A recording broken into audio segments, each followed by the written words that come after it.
Have you ever had one of those days where your stomach just won't cooperate with anything?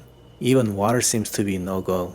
And before you know it, you're completely drained. Your energy's gone, you're dehydrated, and suddenly even lifting your arm feels exhausting.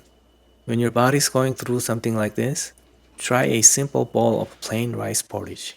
The smooth, soupy consistency makes it incredibly gentle to swallow and helps your body easily absorb essential nutrients without having to work hard at digestion.